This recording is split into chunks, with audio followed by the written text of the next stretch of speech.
Thank you, Mr. Speaker. On Monday, I asked the Justice Minister 3 questions about implementing the Alberta bail review recommendations. The review arose, of course, out of the terrible tragedy in St. Albert that saw an offender out on bail shoot and kill RCMP Constable Wynne and injure Auxiliary Constable Derek Bond. I did not receive even one answer to any of my 3 questions, so I'm just going to ask again to the Justice Minister, when are you going to implement the recommendations?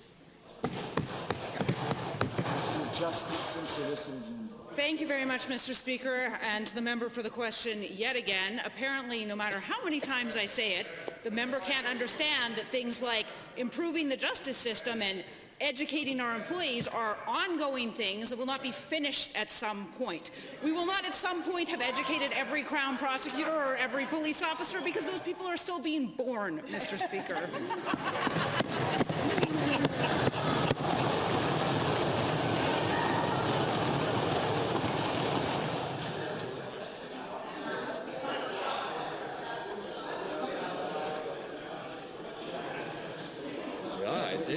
Just wait this one.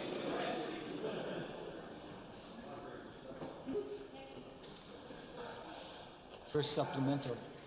Thank you, Mr. Speaker. Given that I suggest the Minister and I move beyond our elementary debate about the simplicity of Section 524, but given that what is not in question is that the review includes numerous recommendations about better use of Section 524, and given that one recommendation is that prosecutors always consider seeking bail revocation when an accused on bail allegedly commits an indictable offence. Again to the Minister, how are you going to ensure prosecutors always consider bail revocation for alleged repeat offenders? Minister of Justice. Thank you, Mr. Speaker, and to the honourable member for the question. Perhaps he can listen to the answer this time. Mr. Speaker, Section 524 is part of our Crown education, which is, again, ongoing. We have sent instructions to all Crown prosecutors to always consider the use of Section 524, and we continue to provide ongoing education on this. So that's how. Thank you.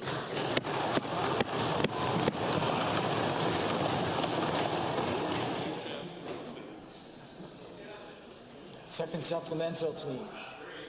That wasn't so hard to answer that question. So, given that recommendations 1 and 3 of the Bail Hearing Review Report recommend using prosecutors for all bail hearings, and given that the federal Crown has already acted on these recommendations by ensuring its prosecutors are available for all bail hearings, and yet nothing has occurred provincially. Again to the Minister, what are you waiting for? What? Honourable Minister. And again to the member.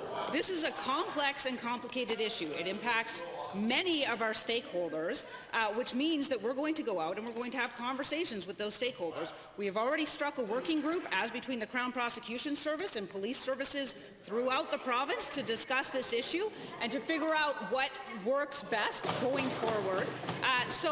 As I outlined in the press release originally, a detailed plan of which things we had moved on already, which things we were moving forward on, which things we needed to work with stakeholders on, and which things were not in our purview. I might suggest the honourable member give it a read.